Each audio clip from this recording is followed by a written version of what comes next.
Ipinaalala ng Health Department na mahalagang makumpleto ang 2 bakuna kontra sa tigdas. Sa harap ito ng pagtaas ng kaso ng tigdas sa buong bansa. Yan ang ulat ni Bien Manalo. Ngayong naglipanan na naman ang iba't ibang sakit dahil na rin sa init ng panahon, iba't ibang paraan na ang ginagawa ni Nanay Len Destura para mailayo sa sakit ang kanyang 4 na anak, lalo pa at patuloy ang pagtaas ng kaso ng tigdas sa kanilang lugar sa Quezon City. Naglilinis lang naman po ako sa kapaligiran. Yung proper hygiene na rin po sa araw-araw, napaliguan po sila. Kung madumi po yung mga kamay nila, pinaghugas po sila ng kamay.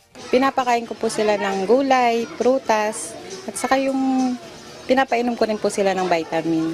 Sa datos ng Quezon City Epidemiology and Surveillance Division, tumaas ng mahigit 300% ang naitalang kaso ng tigdas sa QC ngayong taon kumpara noong nakaraang taon. Umabot ito sa mahigit 100 kaso. Pinakaapektado rito ang mga batang 5 taong gulang pababa. Sa mga kasong ito, 60% ay hindi pa bakunado o hindi pa kumpleto ang bakuna kontra tigdas.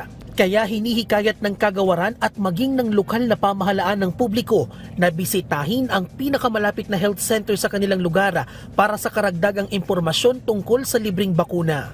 Importanteng makakumpleto ng 2 bakuna kontra tigdas, kaya hinihikayat ng DOH ang mga magulang na makapag-ugnayan sa pinakamalapit na health center para sa schedule ng pagbabakuna sa kanilang lugar. Sa huling tala ng DOH, umabot na sa mahigit 900 ang naitalang kaso ng measles rubella mula Enero hanggang March 1 ng kasalukuyang taon.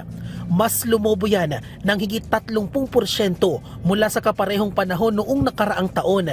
Bagamat lubhang nakakahawa, mapipigilan naman ang pagkalat ng tigdas sa pamamagitan ng bakuna at iba yung pagpapanatili ng kalinisan ng katawan at kapaligiran. Maaaring maiwasan ang ganitong mga komplikasyon kung bakunado ang mga bata laban sa tigdas. Tuloy-tuloy naman ang bakunahan ng measles, mumps, rubella para sa mga batang 9 hanggang 12 na buwan sa mga health centers. Target naman ng Department of Health na magkasa ng malawakang measles catch-up immunization sa iba't ibang dako ng Pilipinas para masugpo ang pagkalat ng tigdas.